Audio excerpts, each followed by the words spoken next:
Hello, I am back with another excerpt from the Neville Reader, which is all of Neville Goddard's books in one.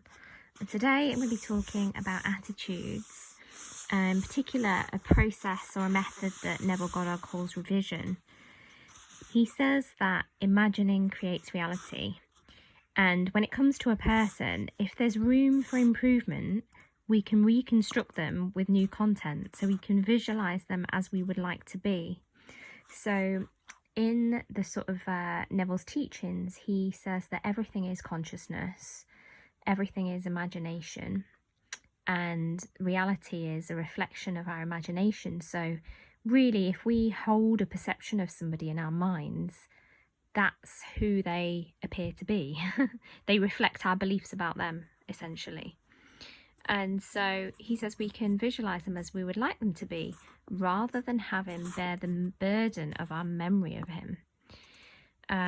Which sounds bizarre, but I guess the only way to sort of test it out is to do it practically, is to test it out practically with the people that are in your life. And there's quite a lot of stories in this book.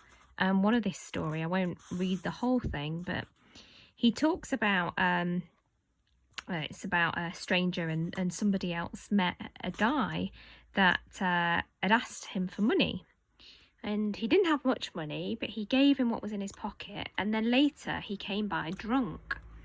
So he'd obviously used the money to buy alcohol, and the man was so outraged that he pledged that he would never again listen to the plea of a beggar, and he felt guilty about it. And a man stopped him, another man stopped him, and obviously he was sort of true to his word and that he wasn't going to give any more money out, and he refused him. And then he was like, I don't really feel very good about this.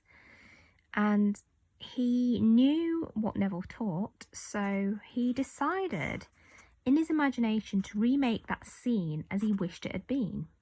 So he stopped right there on the street. He closed his eyes for only a few moments, and enacted the scene differently. So he enacted it differently, and he got the man to say different things, and and he saw himself actually giving him the money, and even just in his imagination, him giving him the money, he got this feeling of sort of satisfaction.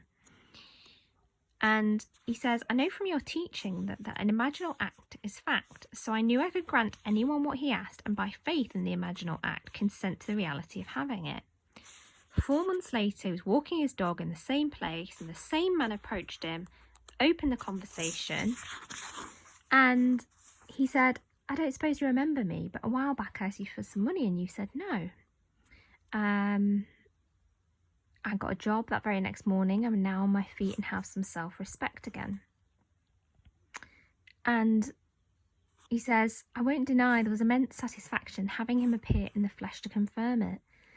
And so it's very interesting how revision, you can revise a scene, and there's multiple examples of this throughout Neville's teachings, of that if something didn't go the way that you wanted it to go, or you have a funny feeling around something, you can actually revise that scene in consciousness.